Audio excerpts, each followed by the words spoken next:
یہ دنیا میں رہتے ہوئے ہم یہ بھول جاتے ہیں کہ ہمیں اس دنیا کو چھوڑ کر واپس بھی جانا ہے۔ یہ بات بھولنا ہی ہماری سب سے بڑی بھول ہے، جس کی وجہ سے ہمیں کہیں نہ کہیں دھوکہ کھانا پڑتا ہے، اور دھوکہ کھانے کے بعد یہ احساس ہوتا ہے کہ ہم نے اپنی زندگی کو کس طرح سے عذاب میں ڈال رکھا ہے۔ اس کے بعد شاعر کہتا ہے کہ اس طرح عدم سے آئے دنیا میں انیس، شاعر نے خود کو مخاطب کیا، اس طرح عدم سے آئے دنیا میں انیس جیسے کوئی کارواں سرا میں آئے۔ شاعر کا کہنا ہے دنیا میں آنکھ کھلنے سے لے کر یہاں سے رخصتی کے وقت تک کی جو مدت ہے ہماری، کتنا ہے وقت ہمارے پاس، آنکھ کھولے اور ذرا سا نظر کیا گھمائی کہ آنکھ ہماری بند ہو گئی، تو معلوم ہوتا ہے غور کرنے پر کہ بہت مختصر سا خلیل سا عرصہ ہے اس دنیا میں رہنے کا۔ اس مدت کو شاعر نے مسافر کے سرائے کی طرح کہا ہے، کارواں سرائے میں آئے۔ کارواں قافلے کو کہتے ہیں، سرا ٹھکانے کو کہتے ہیں، مسافر کے ٹہرنے کی جگہ کو کہتے ہیں۔ تو ٹہرنے کی مدت کیسے، مطلب عام طور پہ کیا ہوتا ہے، مسافر رات گزارنے کے لیے سرا میں رکتا ہے یا کچھ وقفے کے لیے، کچھ وقت کے لیے سرا میں ٹہرتا ہے۔ تو بالکل اسی طرح سے یہ ہماری دنیاوی زندگی سرا میں ٹہرنے کے برابر ہے، جہاں مسافر ہمیشہ نہیں رہتا، وقتی طور پر عارضی طور پر ایک ٹھکانہ بناتا ہے اور اس کے بعد نکل پڑتا ہے۔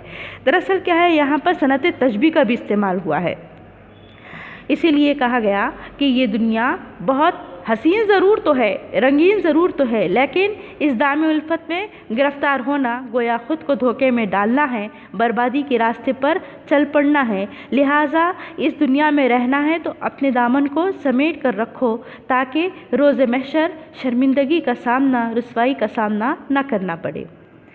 چلیے آج ہم پھر دوسری ربائی کی طرف بھی بڑھتے ہیں۔ پہلی ربائی الحمدللہ مکمل ہوتی ہے، ہم دوسری ربائی دیکھیں گے۔ دوسری ربائی ہے اندیشہ باطل سحر و شام کیا۔ اندیشہ باطل، اندیشہ باطل سحر و شام کیا، غبا کا نہائے کچھ سر انجام کیا۔ ناکام چلے جہاں سے افسوس انیس، ناکام چلے جہاں سے افسوس انیس، کس کام کو یہاں آئے تھے کیا کام کیا۔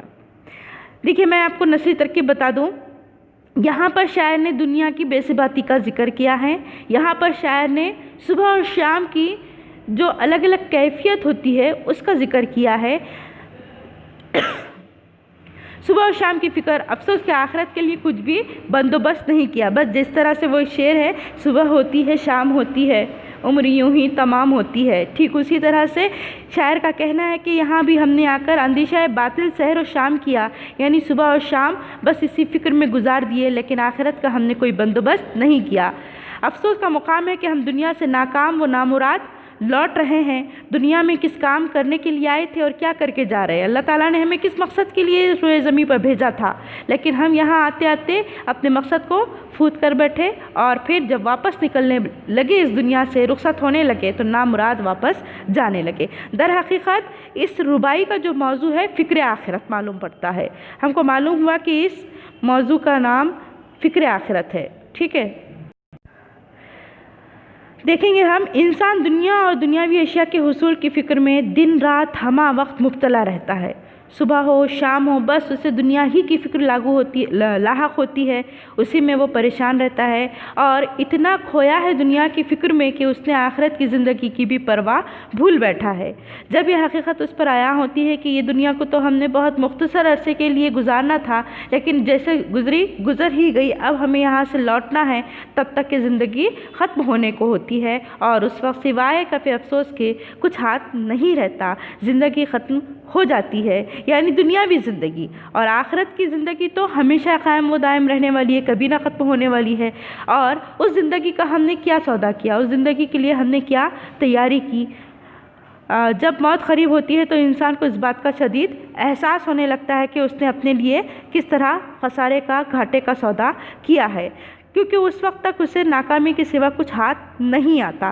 اسی کا نتیجہ ہے کہ زندگی میں وہ رہ کے بھی خوش نہیں رہتا، دنیاوی زندگی میں وہ خوش نہیں رہتا، زندگی کے جو بھی فرائض ہے وہ ادا نہیں کر پاتا ہے، زندگی کو فضول کاموں میں، بیکار بہانوں میں گزار دیتا ہے۔ اس طرح سے اس کی زندگی بالکل ہی پریشان کن ہو کر رہ جاتی ہے۔ جس طرح سے غالب نے کہا تھا کہ جان دی ہوئی اسی کی تھی، جان دی دی ہوئی اسی کی تھی، حق تو یوں ہے کہ حق ادا نہ ہوا۔ حق تو یہ ہے کہ حق ادا نہ ہوا، مطلب یہ ہے کہ جس مقصد کے لیے ہم اس دنیا میں آئے تھے وہ دنیا ہم نے گزار تو لی، وہ زندگی گزار تو لی، لیکن مقصد فوت کر بیٹھے۔ تو الحمدللہ ہمارے یہاں پر 2 رباعیات مکمل ہوتے ہیں۔